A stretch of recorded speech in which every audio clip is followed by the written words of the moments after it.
Tássio, e aí, como que eu faço se eu não encontrei esse padrão de referência? É uma cidade pequena, é um negócio, um apartamento um pouco mais antigos? O que é que acontece, Tássio? Quando isso acontece, você vai precisar fazer o quê? Você vai precisar apurar o valor do metro quadrado. E aí, com base nesse valor do metro quadrado, você vai identificar se isso aqui trata-se de uma oportunidade real ou não. Tá, se aonde que eu encontro essas oportunidades similares? Se nós estivermos falando de imóveis, você vai encontrar essas oportunidades em sites como Viva Real, Zap Imóveis, Imóvel Web. Se nós estivermos falando de veículos, você vai encontrar essas informações em sites como Web Motors, OLX e Mercado Livre. Todos esses são sites, são ferramentas que você pode se utilizar para fazer justamente essa consulta por esse tipo de informação. Tássio, beleza, já entendi, e aquela possível oportunidade que eu encontrei, validei o site, agora eu fiz uma avaliação mercadológica e eu verifiquei que ela está dentro do padrão de mercado. O que é o próximo passo? Ou então pode acontecer também, é muito comum de você ver que ou está muito próximo ao valor de mercado, valor de leilão, ou até mesmo está ali com a avaliação superfaturada. Vivemos no Brasil e é totalmente possível isso acontecer. Tanto um quanto o outro caso, você vai definir se você volta uma casa ou se você prossegue para uma próxima casa. E essa análise documental, vamos lá, só para fazer uma revisãozinha aqui para vocês. Deixa eu mudar essa cor aqui desse negócio.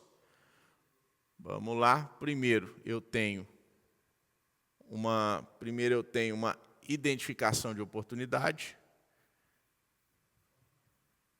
Identificação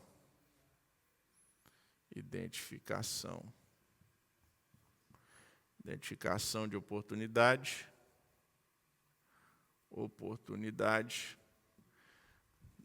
2, eu tenho a avaliação mercadológica. Avaliação mercadológica.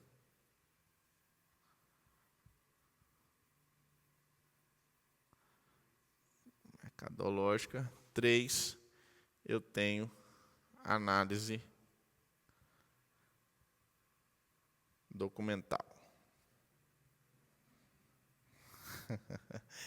Essas letras aqui tá igual o gráfico de leilão, só subindo. Minha mãe falou para eu virar médico, acho que é por isso que eu tinha esse problema. Análise documental, quando nós falamos de veículo, o que nós temos que analisar documentalmente falando? Se aquele veículo tem débito, de quem que vai ser a responsabilidade dos débitos que recaem sobre aquele veículo.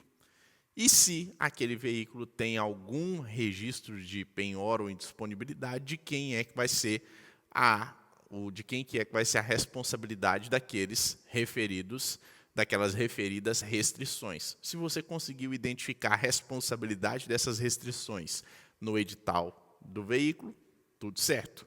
Quando nós falamos de imóveis, nós falamos da importância de você analisar o edital do leilão e a matrícula daquele imóvel. Esses 2 documentos são importantíssimos para uma viabilidade documental acontecer ou não. Isso significa o quê? O edital é a lei maior do leilão, é o instrumento que rege tudo, ou seja, é o edital do leilão que vai me transmitir a segurança necessária para investir ou não naquele leilão.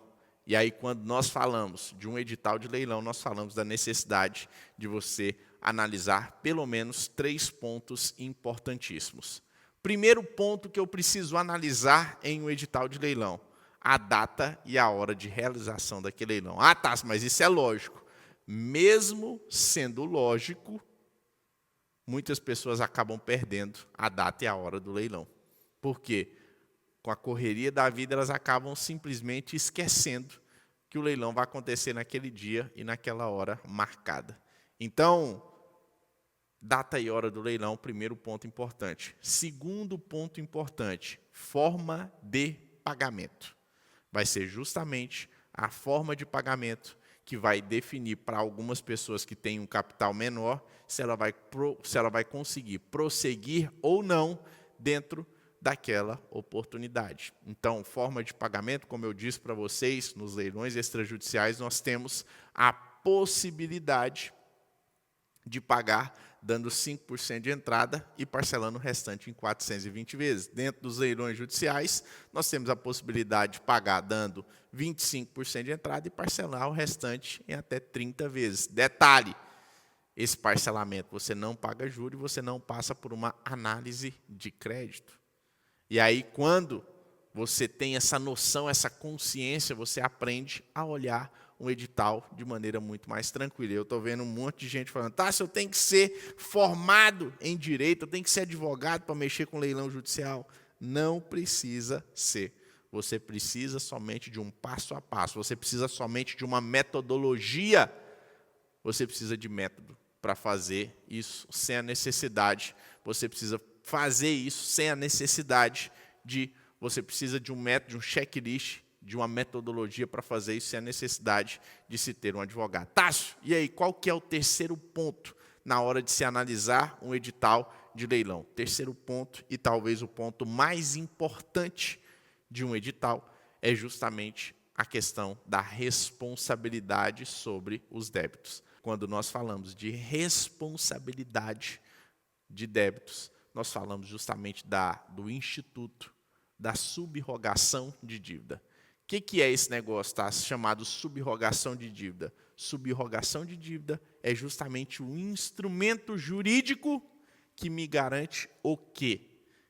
Se eu comprei um bem e aquele bem tem dívidas, se no edital do leilão tiver constando que haverá subrogação de dívidas ou que eu irei adquirir aquele bem livre de qualquer ônus ou impedimento, isso significa justamente o quê? Significa que eu, independente da dívida daquele processo, ou da dívida que originou aquele leilão, ser 100 mil, 500 mil, 1 milhão, se existe um instrumento da subrogação no edital do leilão, significa que eu não preciso me preocupar, porque eu não vou pagar nada. Tássio, e se não tiver a subrogação de dívida?